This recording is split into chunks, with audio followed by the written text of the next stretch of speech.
तो आज हम देखते हैं किस तरह एक्सेल में इन सेल्स के अंदर काम किया जाता है।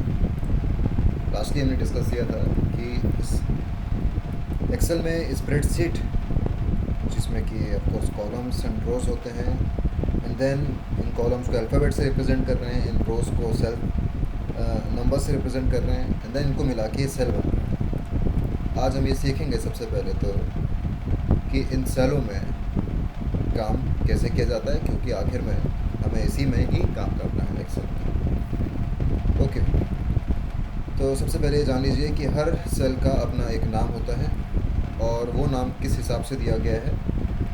वो इस हिसाब से दिया गया है कि आपका सेल किस कॉलम और किस रो से मिलके बना है। एक सेल ऑफ कोर्स कॉलम और रो से मिलके बनता है। तो अभी जो सेल हमने सेलेक्ट किया है या हाईलाइटेड है, अलग से आपको देखने को मिल रहा है, उसका नाम क्या है। तो सिंपल है इसका जानने का तरीका। आप क्या करें, आप ये देखें कि ये किस कॉलम में है। ये है बी कॉलम में, एंड ये किस रो में है, ये है टू रो में। तो उसका नाम क्या पड़ेगा, B N to, B2। Okay, अब आप देखिए कौन सा सेल मैंने सेलेक्ट किया है, हाईलाइट किया है। अब आप सोचिए इसका क्या नाम होगा। ये कौन से कॉलम में, देखिए। ओके, ये है ए कॉलम में एंड थर्ड रो में, तो उसका नाम क्या पड़ा, A3। ठीक है, आप देखिए यहाँ पे नेम बॉक्स में जाके। नेम बॉक्स एक ऐसा एरिया है जो स्प्रेडशीट के जस्ट ऊपर है, एंड देन नेम बॉक्स का काम ही यही है कि ये एक्सेल में जितने भी सेल्स हैं उनके नामों को दर्शाता है। कौन से सेलों को, जो सिलेक्टेड हैं। तो देखिए मैंने अभी जो सेल सेलेक्ट किया उसका नाम यहाँ पर भी लिखा हुआ आ रहा है, पर आपको खुद भी रिकॉग्नाइज करना आना चाहिए। जैसे अभी कौन सा सेल सेलेक्टेड है, B3, तो पहले कॉलम का नाम आएगा एंड देन रो का नाम आएगा। ओके, ठीक है, आगे बढ़ते हैं। ये चीज़ समझ में आ गई कि हर सेल का नाम होता है। अब हम सबसे पहले सीखते हैं कि इन सेलों को सिलेक्ट कैसे किया जाता है, या एक सेल से दूसरे सेल में कैसे जाया जाता है। तो आपके पास ऑफ कोर्स दो तरीके हैं, या तो आप माउस से जा सकते हो या फिर कीबोर्ड से। तो हम पहले सारे फंक्शंस माउस से सीखते हैं। तो अभी आप देखिए कि माउस का जो पॉइंटर है, माउस का पॉइंटर जो कि इस समय थोड़ा मोटे प्लस में देखने को मिल रहा है, तो अगर माउस का पॉइंटर इस आकार में है, इस शेप में है, तो आप किसी एक सेल से दूसरे सेल में जा सकते हो। कैसे, आप माउस के पॉइंटर को उस सेल के ऊपर ले जाओ जहाँ पे जिस सेल को आपको सेलेक्ट करना है, एंड क्लिक परफॉर्म कर दो। ओके, कौन सा क्लिक, लेफ्ट क्लिक। ठीक है, तो स्प्रेडशीट के अंदर अगर माउस का पॉइंटर इस मोटे प्लस के रूप में है, तो इसका काम क्या है, सेलेक्ट करने का या एक सेल से दूसरे सेल में स्विच करने का। ठीक है, तो आपको सेलेक्ट करना आ गया है समझ में। This is the icon to select a cell. Okay, आपको मल्टीपल सेल सेलेक्ट करना है, तो आप कैसे करोगे। मान लेते हैं मुझे A1 और A2 यानी कि ये दो सेल सेलेक्ट करना है एक साथ। तो मैं क्या करूँगा, मैं A1 पे क्लिक करूँगा, क्लिक दबाए रखूँगा, एंड नीचे की तरफ माउस को ड्रैग करूँगा, घसीटूँगा। ओके, इस तरह से मैंने दो सेल सेलेक्ट कर दिए। आप इस तरह से कितने भी कर सकते हो ऑफ कोर्स। आपने बस जिन को करना है, क्लिक दबाओ एंड देन ड्रैग करो।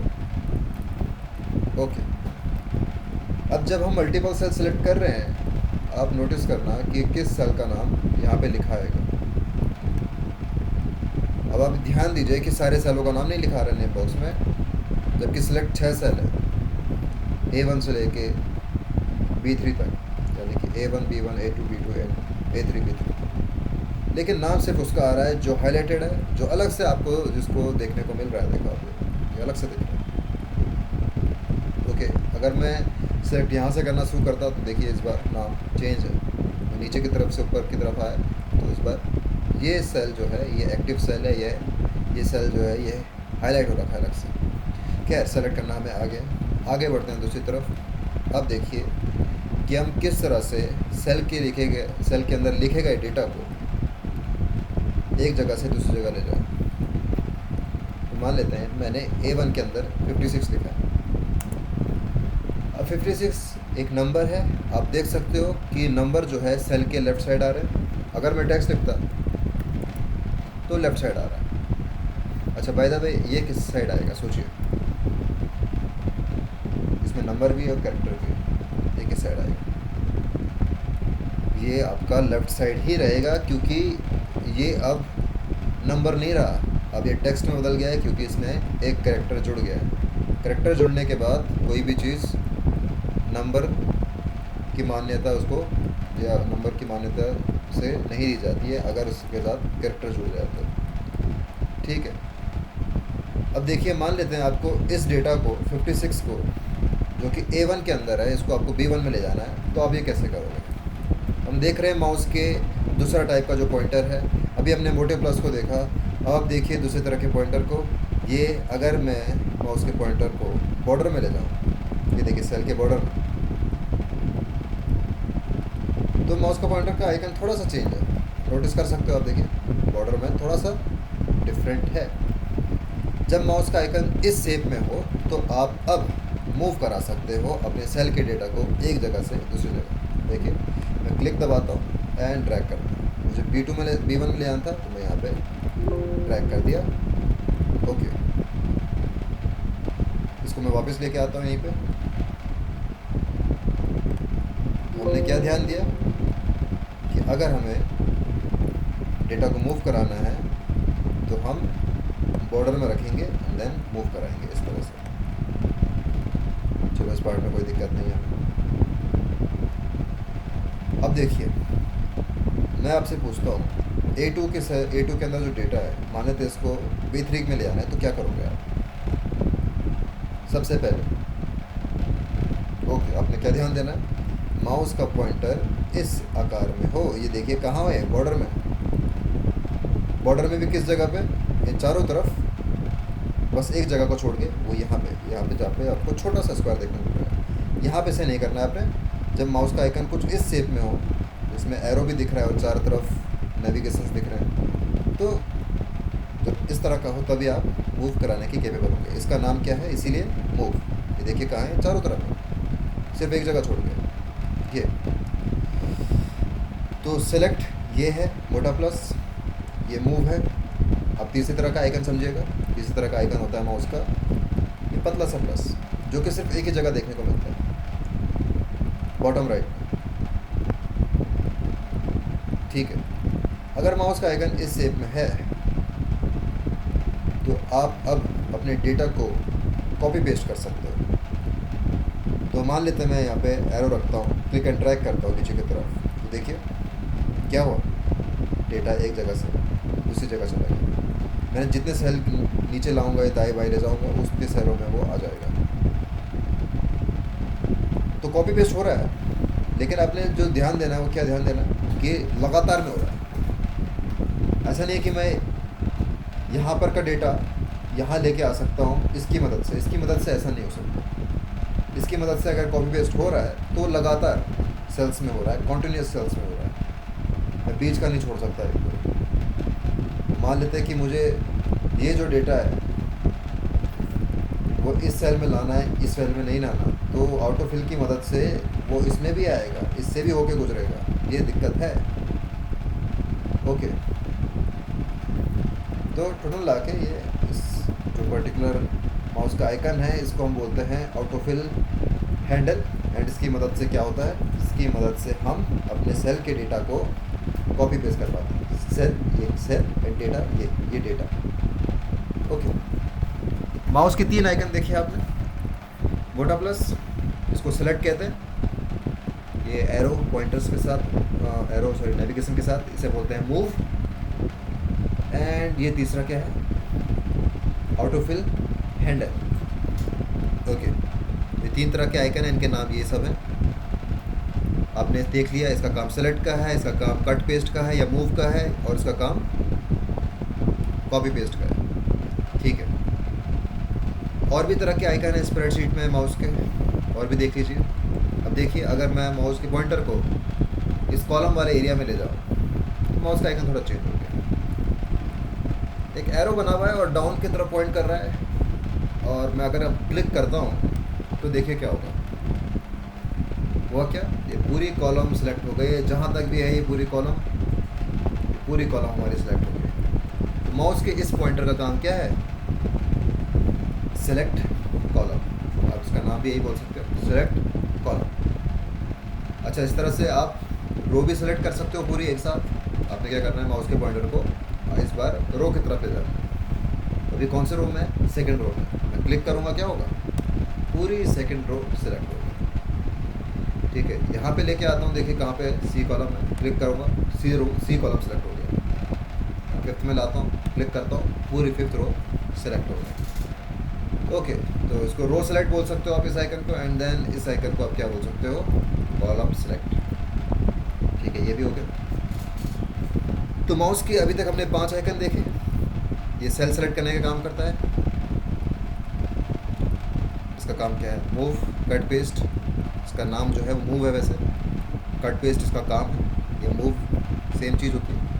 ओके, ये ऑटो फिल है, इसका काम क्या है, ऑटो फिल हैंडल का काम है कॉपी पेस्ट। इसका काम क्या है, कॉलम सेलेक्ट। इसका काम क्या है, रो सेलेक्ट। ओके, 2 और आइकन रह गए माउस के, क्या है देखिए। अगर मैं कॉलमों के बीच में अपने पॉइंटर को ले जाऊँ तो आप देखिए यहाँ पे क्या आ रहा है, एक वर्टिकल लाइन है और लेफ़्ट और राइट साइड की तरफ एरोज बने हुए हैं। बेसिकली ये इस समय डिस्क्राइब कर रहा है आपको कि अगर आप माउस को क्लिक करते हो और ड्रैग करते हो, यानी क्लिक दबाए रखना है और घसीटना है, तो आपके कॉलम की विड्थ बढ़ेगी। लेकिन कौन से कॉलम की, जो लेफ़्ट साइड में है।